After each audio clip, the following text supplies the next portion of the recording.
Hi welcome back to learners. Class 9 ഫിസിക്സിലെ electric current എന്ന് പറയുന്ന ചാപ്റ്ററിൻ്റെ രണ്ടാമത്തെ ഭാഗത്തിലേക്കാണ് നമ്മൾ കിടക്കുന്നത്. ഇന്നത്തെ ഈ ഒരു വീഡിയോയിൽ നമ്മൾ പ്രധാനമായിട്ടും ഡിസ്കസ് ചെയ്യാൻ ഉദ്ദേശിക്കുന്നത് പൊട്ടൻഷ്യൽ ഡിഫറൻസ് എന്ന് പറയുന്ന ഒരു ടോപ്പിക്കാണ് കേട്ടോ.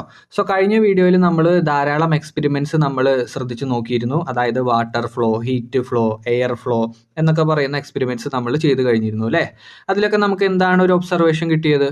യെസ്, ഈ പറഞ്ഞ വാട്ടറിൻ്റെ കേസ് എടുക്കാന്നിരിക്കട്ടെ.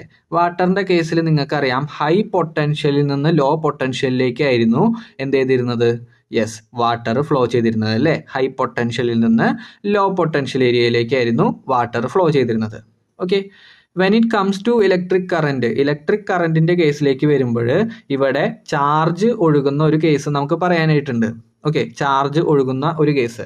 ചാർജ് ഒഴുകുന്നത് ഹൈ പൊട്ടൻഷ്യൽ ഏരിയയിൽ നിന്ന് ലോ പൊട്ടൻഷ്യൽ ഏരിയയിലേക്കായിരിക്കും എന്നുള്ള കാര്യം നിങ്ങൾ ജസ്റ്റ് ഒന്ന് ഓർത്ത് വയ്ക്കുക കേട്ടോ. പൊട്ടൻഷ്യലിനെ കുറിച്ചിട്ടൊക്കെ നമ്മൾ പറയും. അപ്പോൾ നിങ്ങൾ ജസ്റ്റ് മനസ്സിലൊന്ന് ഓർത്ത് വയ്ക്കുക. ഹൈ പൊട്ടൻഷ്യൽ ഏരിയയിൽ നിന്ന് ലോ പൊട്ടൻഷ്യൽ ഏരിയയിലേക്കായിരിക്കും എന്ത് ചെയ്യുക? ചാർജസ് പോകുന്നുണ്ടാവുക. ഓക്കെ, ചാർജ് എവിടെ നിന്ന് എവിടേക്കാണ് പോവുക?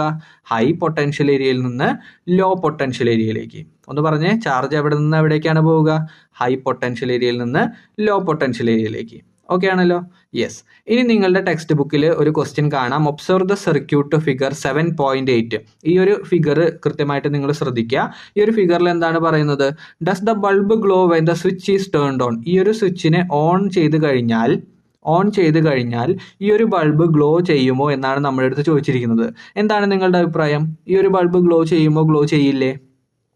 യെസ്, ഈ ഒരു ബൾബ് ഉറപ്പായിട്ടും ഗ്ലോ ചെയ്യില്ല അല്ലേ. കാരണം നിങ്ങളിവിടെ ഒരു ബാറ്ററിയോ ഒരു സെല്ലോ ഒന്നും തന്നെ പ്ലേസ് ചെയ്ത് കൊടുത്തിട്ടില്ല. ശരിയല്ലേ? ഈ CD എന്ന് പറയുന്ന പൊസിഷനിൽ ഒരു ബാറ്ററിയോ സെല്ലോ ഉണ്ടായിരുന്നെങ്കിൽ ഇവിടെ ആ ഒരു ബൾബ് ഗ്ലോ ചെയ്തേനെ. ശരിയല്ലേ? യെസ്. ഇനി ഇവിടെ ഒരു ബാറ്ററി കൊടുക്കാത്ത കാരണം കൊണ്ട് ഈ ഒരു ബൾബ് ഗ്ലോ ചെയ്യില്ല. അതിൻ്റെ കാരണം നമുക്ക് നോക്കാലോ. Yes, for the bulb in the circuit to glow continuously. ഈ ഒരു ബൾബ് കണ്ടിന്യൂസ് ആയിട്ട് ഗ്ലോ ചെയ്യണമെങ്കിൽ there must be a flow of electric charge. ആ ഒരു പോയിന്റ് നിങ്ങൾ നോട്ട് ചെയ്ത് വെക്കണം. അവിടെ ഒരു ഇലക്ട്രിക് ചാർജിൻ്റെ ഫ്ലോ ഉണ്ടായാൽ മാത്രമേ ഈ ഒരു ബൾബ് ഗ്ലോ ചെയ്യാനായിട്ട് സാധിക്കുള്ളൂ. ശരിയല്ലേ? യെസ്, ഇലക്ട്രിക് ചാർജിൻ്റെ ഫ്ലോ ഉണ്ടെങ്കിൽ മാത്രമേ ആ ഒരു ബൾബിന് ഗ്ലോ ചെയ്യാൻ സാധിക്കുള്ളൂ. Okay, yes. അപ്പോൾ ഈ ഒരു പോയിന്റ് നിങ്ങൾ ഉറപ്പായിട്ടും പഠിച്ചു വെക്കുക. For the bulb in the circuit to glow continuously. ഈ ഒരു ബൾബ് കണ്ടിന്യൂസ് ആയിട്ട് ഗ്ലോ ചെയ്യണമെങ്കിൽ അവിടെ ഇലക്ട്രിക് ചാർജിൻ്റെ ഫ്ലോ നടക്കണം. അതായത് ഞാൻ പറഞ്ഞു വന്നത് ഇതാണ്. ഇവിടെ ഒരു ബാറ്ററി കണക്ട് ചെയ്ത് കഴിഞ്ഞു കഴിഞ്ഞാൽ നിങ്ങൾക്കറിയാം ഈ ഇലക്ട്രോൺസ് അല്ലെങ്കിൽ ചാർജ് ഈ ഒരു വയറിലൂടെ ഇങ്ങനെ കടന്ന് പോയി അടുത്ത എൻഡിലേക്ക് എത്തും. ശരിയല്ലേ? യെസ്, അങ്ങനെ ചാർജ് ഒരു എൻഡിൽ നിന്ന് മറ്റൊരു എൻഡിലേക്ക് പോയാൽ മാത്രമേ ഈ ഒരു ബൾബ് ഗ്ലോ ചെയ്യുള്ളൂ. ഓക്കെ, ക്ലിയർ ആണെന്ന് വിചാരിക്കുന്നു. യെസ്, അങ്ങനെയാണെങ്കിൽ നിങ്ങളുടെ ടെക്സ്റ്റ് ബുക്കിലെ ഈ ഒരു യെല്ലോ ബോക്സിലേക്ക് നമുക്ക് പോവാം. ഈ ഒരു യെല്ലോ ബോക്സിൽ പൊട്ടൻഷ്യൽ ഡിഫറൻസിൻ്റെ എക്സ്പ്ലനേഷൻ ആണ് അല്ലെങ്കിൽ അതിൻ്റെ ഒരു സ്റ്റേറ്റ്മെൻ്റ് ആണ് നൽകിയിരിക്കുന്നത്. മക്കളെ നിങ്ങൾ പെട്ടെന്നൊന്ന് വായിച്ച്. Yes, the potential difference between 2 points in a circuit is the quantity of work done in moving a unit charge between these 2 points. എന്താണ് ഈ ഒരു സ്റ്റേറ്റ്മെൻറ്റിൽ പറയുന്നത്? പൊട്ടൻഷ്യൽ ഡിഫറൻസ് എന്ന് വെച്ച് കഴിഞ്ഞാൽ it is the quantity of work done. എന്താണത്? Yes, the quantity of work done in moving a unit charge between these points. അതായത് ഉദാഹരണത്തിന് ഒരു എക്സാമ്പിൾ ഞാൻ നിങ്ങൾക്ക് പറഞ്ഞുതരാം. ഇവിടെ ഞാനൊരു വയർ എടുക്കുകയാണ്. ഓക്കെ, ഒരു കണ്ടക്റ്റിംഗ് വയർ എടുക്കുകയാണ്. ഈ ഒരു കണ്ടക്റ്റിംഗ് വയറിന് നിങ്ങൾക്കറിയാം 2 എൻഡുകളുണ്ട് അല്ലേ. 2 എൻഡുകളുണ്ട്. Let it be A and other end B B. Okay, 2 എൻഡുകൾ ഞാൻ എടുത്തു. ആദ്യത്തെ എൻഡ് എ എന്നും രണ്ടാമത്തെ എൻഡിനെ ബി എന്നും എടുത്തു. ഓക്കെ, സോ ഇവിടെ നിങ്ങൾ ശ്രദ്ധിച്ചു കഴിഞ്ഞാൽ അറിയാം 2 എൻഡുകളുണ്ട്. എ എന്ന് പറയുന്ന എൻഡും ബി എന്ന് പറയുന്ന എൻഡും.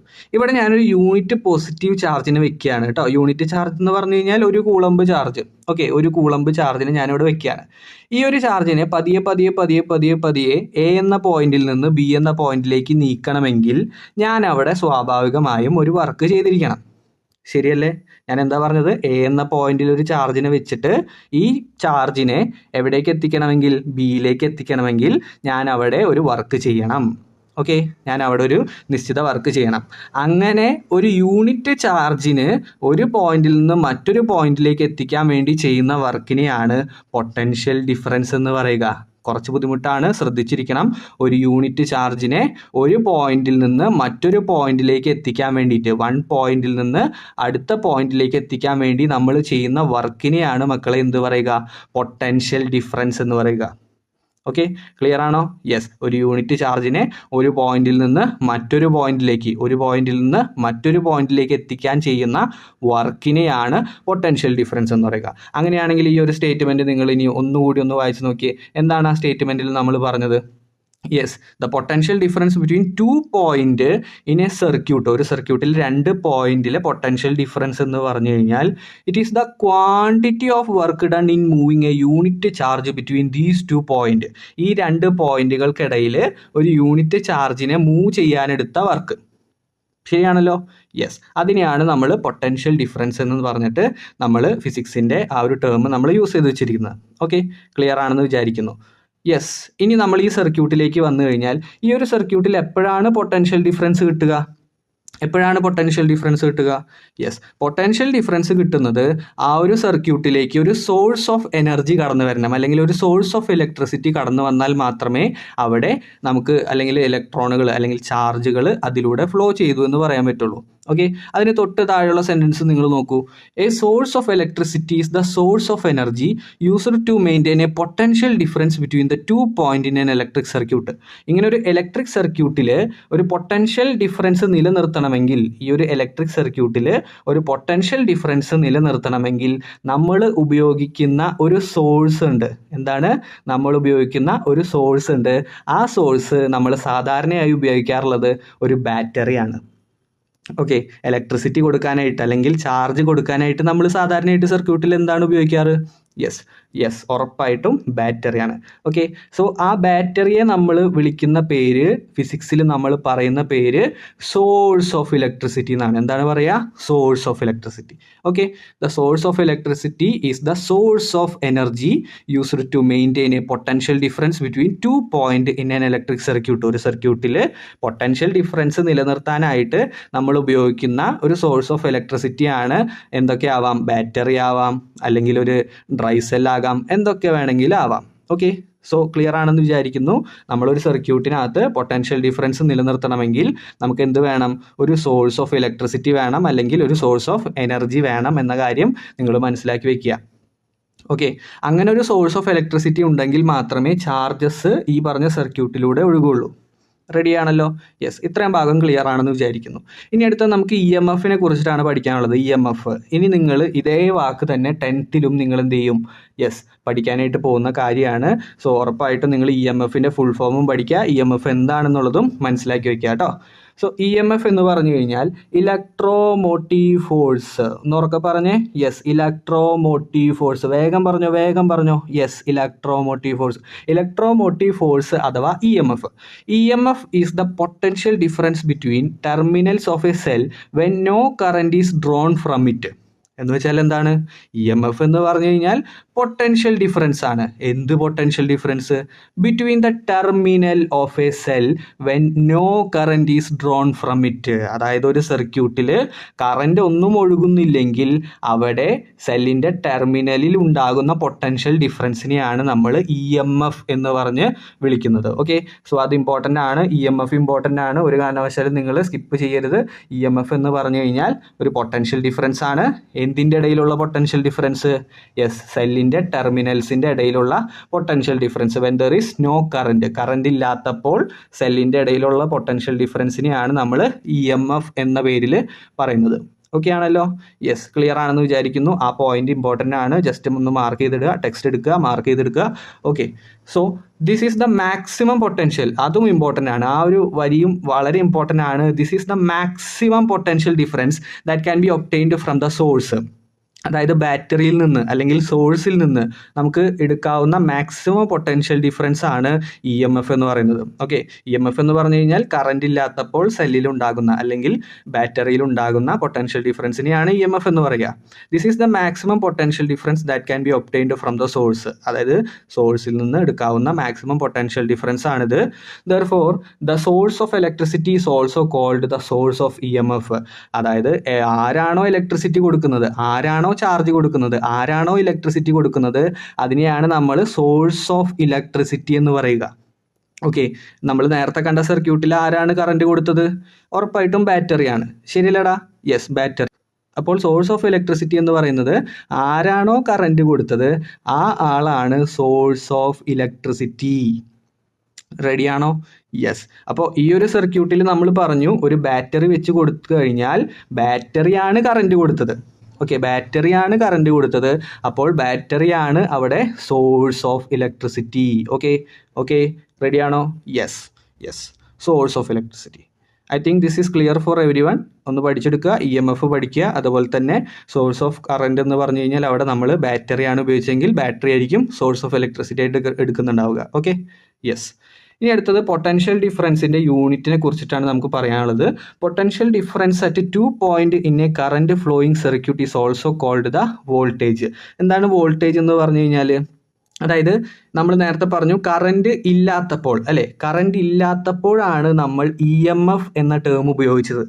ഇനി ആ ഒരു സർക്യൂട്ടിലൂടെ കറണ്ട് ഫ്ലോ ചെയ്യുന്നുണ്ടായിരുന്നെങ്കിൽ അപ്പോൾ നമ്മൾ ആ പൊട്ടൻഷ്യൽ ഡിഫറൻസിനെ വിളിക്കുന്ന പേര് വോൾട്ടേജ് എന്നാണ്. നമ്മൾ എന്താ പറഞ്ഞത്? ഒരു സർക്യൂട്ടിൽ കറണ്ട് ഫ്ലോ ചെയ്യുന്നില്ലെങ്കിൽ അവിടെ EMF എന്നാണ് നമ്മൾ ആ പൊട്ടൻഷ്യൽ ഡിഫറൻസിനെ പറയുക. ഇനി ആ സർക്യൂട്ടിലൂടെ കറണ്ട് ഫ്ലോ ചെയ്യുന്നുണ്ടെങ്കിൽ ആ പൊട്ടൻഷ്യൽ ഡിഫറൻസിന് നമ്മൾ വോൾട്ടേജ് എന്നാണ് പറയുക. ഈ ഒരു വ്യത്യാസം നിങ്ങൾ മനസ്സിലാക്കണം. കറണ്ട് ഫ്ലോ ചെയ്യുന്നില്ലെങ്കിൽ EMF. ഓക്കെ, കറണ്ട് ഫ്ലോ ചെയ്യുന്നില്ലെങ്കിൽ EMF എന്ന് പറയും. ഇനി അഥവാ കറണ്ട് ഫ്ലോ ചെയ്യുന്നുണ്ടെങ്കിൽ അതിനെ വോൾട്ടേജ് എന്നായിരിക്കും നമ്മൾ പറയുന്നുണ്ടാവുക. Okay, yes. ഇനി the unit of both voltage and potential difference is volt. ഇതൊന്ന് നോട്ട് ചെയ്ത് വെച്ചോ. 1 മാർക്ക് ക്വസ്റ്റ്യൻ ആയിട്ട് നിങ്ങളുടെ അടുത്ത് ചോദിക്കും, ആനുവൽ പരീക്ഷയ്ക്ക് ചോദിക്കും. വോൾട്ടേജിൻ്റെ യൂണിറ്റ് ചോദിച്ചു കഴിഞ്ഞാൽ വോൾട്ടാണ് എന്ന കാര്യം ഓർത്ത് വയ്ക്കുക. Okay, yes. ഇനി അടുത്തത് potential difference is measured using volt meter. ഇതൊക്കെ 1 മാർക്ക് ക്വസ്റ്റ്യൻസ് ആണ്. നിങ്ങൾക്ക് ആദ്യത്തെ 4 ചോദ്യങ്ങളിൽ ഈ പറഞ്ഞ ചോദ്യങ്ങളൊക്കെ തന്നെ കാണാൻ വേണ്ടി സാധിക്കും. അതായത് 1 മാർക്ക് ക്വസ്റ്റ്യൻസിൽ എവിടുന്ന് വേണമെങ്കിലും ചോദ്യം ചോദിക്കാനായിട്ട് സാധിക്കും കേട്ടോ. സോ പൊട്ടൻഷ്യൽ ഡിഫറൻസിൻ്റെ യൂണിറ്റ് ചോദിച്ചു കഴിഞ്ഞാൽ എന്തെഴുതണം? വോൾട്ട് എന്ന് കൃത്യമായിട്ട് എഴുതണം. അതുപോലെ പൊട്ടൻഷ്യൽ ഡിഫറൻസ് മെഷർ ചെയ്യുന്ന ഡിവൈസ് ചോദിച്ചു കഴിഞ്ഞാൽ വോൾട്ട് മീറ്റർ ആണ് എന്ന കാര്യവും ഓർത്ത് വയ്ക്കുക. ഓക്കെ, യെസ്, റെഡിയാണ്. ഇനി അങ്ങനെയാണെങ്കിൽ പൊട്ടൻഷ്യൽ ഡിഫറൻസിൻ്റെ എന്ത് പഠിക്കണം മക്കളെ? ഇക്വേഷൻ നിങ്ങൾ മസ്റ്റായിട്ട് പഠിക്കണം. Potential difference equal to work done by charge. ഇതിൻ്റെ ക്വസ്റ്റ്യൻസ് കാര്യങ്ങളൊക്കെ നമ്മൾ വരും ദിവസങ്ങളിലൊക്കെ ചെയ്യുന്നതായിരിക്കും. എക്സാം ആകുമ്പോഴേക്കും നിങ്ങൾക്ക് ഈ ഒരു ചാപ്റ്റർ സെറ്റ് ചെയ്തിട്ട് തന്നെ പോകുന്നുണ്ടാവുകയുള്ളൂ. സോ ചാനൽ സബ്സ്ക്രൈബ് ചെയ്യുക, കൃത്യമായിട്ട് സബ്സ്ക്രൈബ് ചെയ്ത് വെക്കുക. Okay, so potential difference equal to work done by charge. കൃത്യമായിട്ട് ഓർത്ത് വയ്ക്കുക. Potential difference equal to work done by charge. Okay, ഇത് സ്റ്റാർ ഇട്ട് വെച്ചോളൂ. ഇത് വെച്ചിട്ട് ന്യൂമറിക്കൽ പ്രോബ്ലംസ് നിങ്ങളുടെ അടുത്ത് പരീക്ഷയ്ക്ക് ചോദിക്കും. സോ ന്യൂമറിക്കൽസ് വന്നു കഴിഞ്ഞാൽ ചെയ്യാനറിയണം. ക്വസ്റ്റ്യനിൽ വർക്ക് ഡൺ ഉണ്ടാകും, അതുപോലെ തന്നെ ചാർജ് ഉണ്ടാകും. കിട്ടിയാൽ ഉടനെ നിങ്ങൾ എന്ത് ചെയ്യണം? വർക്ക് ബൈ ചാർജ് ചെയ്ത് വയ്ക്കുക. എന്താ ചെയ്യേണ്ടത്? Potential difference equal to work done by charge. എന്ന കാര്യം ഓർത്ത് വയ്ക്കാനായിട്ട് ശ്രമിക്കുക. ഓക്കെ, സോ വർക്ക് ഡണ്ണിൻ്റെ യൂണിറ്റ് നിങ്ങൾക്കറിയാം അല്ലേ? വർക്ക് ഡൺ എന്ന് പറഞ്ഞു കഴിഞ്ഞാൽ ജൂളാണ്. അതുപോലെ തന്നെ ചാർജിൻ്റെ യൂണിറ്റ് നിങ്ങൾക്കറിയാം, കൂളംബാണ്. അവിടെ നിന്ന് നമുക്ക് കിട്ടും പൊട്ടൻഷ്യൽ ഡിഫറൻസിൻ്റെ യൂണിറ്റ് എന്ന് പറയുന്നത് ജൂൾ പെർ കൂളംബായിട്ട് നമുക്ക് കിട്ടും. Joule per Coulomb. ഈ ഒരു കാര്യം എന്ത് ചെയ്യണം? നിങ്ങൾ കൃത്യമായിട്ട് ഓർത്ത് വയ്ക്കുക. പൊട്ടൻഷ്യൽ ഡിഫറൻസിൻ്റെ യൂണിറ്റ് ചോദിച്ചു കഴിഞ്ഞാൽ ജൂൾ പെർ കൂളംബാണ്. അല്ലെങ്കിൽ നമ്മളിപ്പോൾ തന്നെ പഠിച്ചു കഴിഞ്ഞു പൊട്ടൻഷ്യൽ ഡിഫറൻസിൻ്റെ യൂണിറ്റ് ചോദിച്ചു കഴിഞ്ഞാൽ വോൾട്ട്. ഓക്കെ, സ്റ്റാൻഡേർഡ് ആയിട്ടാണ് നിങ്ങളുടെ അടുത്ത് ചോദിക്കുന്നതെന്നുണ്ടെങ്കിൽ, ഡയറക്റ്റ് ക്വസ്റ്റ്യൻ ആണെങ്കിൽ നിങ്ങൾ വോൾട്ട് എന്ന് മാത്രം എഴുതിയാൽ മതിയാവും. ഓക്കെ, ജൂൾ പെർ കൂളംബ് നമ്മൾ ഈ പറഞ്ഞ ഇക്വേഷനിൽ നിന്ന് ഡിറൈവ് ചെയ്തെടുത്തതാണ്. പക്ഷേ നിങ്ങൾ എന്ത് ചെയ്യരുത്? അത് മനപ്പാടായിട്ട് പഠിച്ചു വെക്കരുത്. നിങ്ങൾ പഠിക്കേണ്ടത് ഇതാണ്. പൊട്ടൻഷ്യൽ ഡിഫറൻസിൻ്റെ യൂണിറ്റ് ചോദിച്ചു കഴിഞ്ഞാൽ വോൾട്ടാണ് എന്ന കാര്യം ഓർത്ത് വയ്ക്കുക. Okay, yes. ഈ വോൾട്ട് എന്ന് കൊടുക്കാൻ കാരണം അലസാൻഡ്രോ വോൾട്ട എന്ന് പറയുന്ന ഒരു സയൻറ്റിസ്റ്റിൻ്റെ ആദരസൂചകമായിട്ടാണ് ഈ ഒരു യൂണിറ്റ് വന്നിരിക്കുന്നത്. അദ്ദേഹം നടത്തിയ എക്സ്പെരിമെൻറ്റ്സ് കാര്യങ്ങളൊക്കെ നമുക്ക് പഠിക്കാനുണ്ട്. അത് ഞാനൊരു സെപ്പറേറ്റ് വീഡിയോ ആയിട്ടായിരിക്കും ചെയ്യുന്നുണ്ടാവുക. സോ കൃത്യമായിട്ട് നിങ്ങൾ വെയിറ്റ് ചെയ്യുക കേട്ടോ. Okay, yes. ഇനി അടുത്തത് നമ്മൾ ഈ ഒരു ബോക്സിലേക്ക് വന്നു കഴിഞ്ഞാൽ ഈ ഒരു ബോക്സ് ആണ് നമുക്ക് കംപ്ലീറ്റ് ചെയ്യേണ്ടത് അല്ലേ? ഇവിടെ സോഴ്സ് ഓഫ് EMF ഉണ്ട്, അതുപോലെ തന്നെ അവിടെ നടക്കുന്ന എനർജി ചേഞ്ചും കൊടുത്തിട്ടുണ്ട്. ഓക്കെ, നമുക്കത് ഓരോന്ന് കംപ്ലീറ്റ് ചെയ്യാം. യെസ്. ടോർച്ച് സെല്ല് ഓക്കെ, ഒരു സർക്യൂട്ടിനകത്ത് ടോർച്ച് സെല്ലാണ് നമ്മൾ ഉപയോഗിച്ചതെങ്കിൽ, സോഴ്സ് ഓഫ് EMF ആയിട്ട് ടോർച്ച് സെല്ലാണ് ഉപയോഗിച്ചതെങ്കിൽ അവിടെ നടക്കുന്ന എനർജി ചേഞ്ച് ഇങ്ങനെയായിരിക്കും. കെമിക്കൽ എനർജിയിൽ നിന്ന് ഇലക്ട്രിക്കൽ എനർജിയിലേക്ക് മാറിയിട്ടുണ്ടാവും അല്ലേ. കെമിക്കൽ എനർജി, അതായത് ടോർച്ച് സെല്ലിൽ കെമിക്കൽസ് ആണുള്ളത്. ഈ കെമിക്കൽ എനർജി ഉപയോഗിച്ചിട്ട് അതെന്തായിട്ട് മാറിയിട്ടുണ്ടാവും? ഇലക്ട്രിക്കൽ എനർജി ആയിട്ട് മാറിയിട്ടുണ്ടാവും. റെഡി ആണല്ലോ? യെസ്. ഇനി അടുത്തത് ബട്ടൺ സെല്ലിൽ. ബട്ടൺ സെല്ലിൽ നിങ്ങൾക്കറിയാം, യെസ്, കെമിക്കൽ എനർജി എന്തായിട്ട് മാറും? കെമിക്കൽ എനർജി ഇലക്ട്രിക്കൽ എനർജി ആയിട്ട് മാറും. ശരിയല്ലേ? യെസ്, എല്ലാവരും ഉത്തരം പറയുന്നുണ്ട്. കെമിക്കൽ എനർജി ഇലക്ട്രിസിറ്റി അല്ലെങ്കിൽ ഇലക്ട്രിക്കൽ എനർജി ആയിട്ട് മാറും എന്ന കാര്യം നിങ്ങളൊന്ന് പഠിച്ചു വയ്ക്കാം. ഓക്കെ, ഇനി നമുക്ക് നാലാമത് എഴുതാൻ പറ്റുന്നത് ഏതാണ്? യെസ്, ഉറപ്പായിട്ടും ഫ്യൂവൽ സെൽ എഴുതാം. വെരി ഗുഡ്, എല്ലാവരും പറഞ്ഞു ഫ്യൂവൽ സെൽ എഴുതാൻ പറ്റും.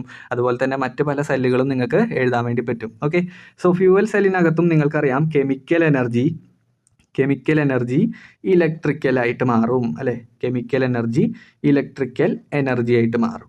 ഓക്കെ ആണല്ലോ? യെസ്. അപ്പോൾ ആ ഒരു ബോക്സ് നമ്മൾ കംപ്ലീറ്റ് ചെയ്ത് കഴിഞ്ഞു. സോ അത് കൃത്യമായിട്ട് നിങ്ങൾ എഴുതാത്തവരുണ്ടെങ്കിൽ കൃത്യമായിട്ട് എഴുതിയെടുക്കുക. ബട്ടൺ സെല്ലിലാണെങ്കിൽ എന്താണ് സംഭവിക്കുക? ബട്ടൺ സെല്ലിൽ കെമിക്കൽ ഇലക്ട്രിക്കലായിട്ട് മാറും. ഇനി അഥവാ ഫ്യൂവൽ സെല്ലിലാണെങ്കിൽ കെമിക്കൽ അതേപോലെ തന്നെ ഇലക്ട്രിക്കലായിട്ട് മാറും. ഓക്കെ, സോ ഈ കാര്യം എന്ത് ചെയ്യുക? ശ്രദ്ധിച്ചിരിക്കുക, അടിപൊളിയായിട്ട് പഠിച്ചിട്ട് മുമ്പോട്ട് പോവുക. ഓക്കെ, സോ ഇനി അടുത്തത് നമുക്കിനി കെമിസ്ട്രി അടങ്ങിയിട്ടുള്ള ഒരു റിയാക്ഷനാണ് പറയാനുള്ളത്. അത് അടുത്ത വീഡിയോയിലായിരിക്കും പറയുന്നുണ്ടാവുക. സോ ഇന്നത്തെ ഈ ഒരു ചെറിയ വീഡിയോയിൽ നമ്മൾ പൊട്ടൻഷ്യൽ ഡിഫറൻസിനെ കുറിച്ച് പറഞ്ഞു. അതിൽ ഈ ഒരു യെല്ലോ ബോക്സ് വളരെ ഇമ്പോർട്ടൻ്റ് ആണ്. അത് നിങ്ങൾ ഉറപ്പായിട്ടും പഠിക്കണം. ഈ ഒരു കോൺസെപ്റ്റ് നിങ്ങളുടെ തലയിൽ കൃത്യമായിട്ട് ഉറപ്പിച്ച് വെക്കാനായിട്ട് ശ്രമിക്കുക കേട്ടോ. അതുപോലെ തന്നെ EMFൻ്റെ ഡെഫിനീഷനും അതിൻ്റെ ഫുൾ ഫോമും നിങ്ങൾ മനസ്സിലാക്കിയെടുക്കുക. കറണ്ട് ഇല്ലാത്തപ്പോഴാണ് നമ്മൾ EMF എന്ന ടേം ഉപയോഗിക്കുന്നത്. ഇനി ആ സർക്യൂട്ടിലൂടെ കറണ്ട് ഒഴുകുകയാണെങ്കിൽ നമ്മൾ വോൾട്ടേജ് എന്ന് പറഞ്ഞ ടേമാണ് ഉപയോഗിക്കുക. അതുപോലെ തന്നെ വോൾട്ടേജിൻ്റെയും പൊട്ടൻഷ്യൽ ഡിഫറൻസിൻ്റെയും യൂണിറ്റ് വോൾട്ടാണ്. ഇവിടെ നിന്ന് 1 മാർക്ക് ക്വസ്റ്റ്യൻ ചോദിക്കാനായിട്ട് സാധ്യതയുണ്ട്. അതുപോലെ തന്നെ ഇവിടെ നിന്ന്, അതായത് ഇക്വേഷൻ ഉപയോഗിച്ചുകൊണ്ടുള്ള ന്യൂമറിക്കൽ ചോദ്യങ്ങൾ ചോദിക്കാൻ സാധ്യതയുണ്ട് കേട്ടോ. ന്യൂമറിക്കൽ ചോദ്യങ്ങൾ ചോദിക്കാൻ സാധ്യതയുണ്ട്. ഓക്കെ ആണല്ലോ?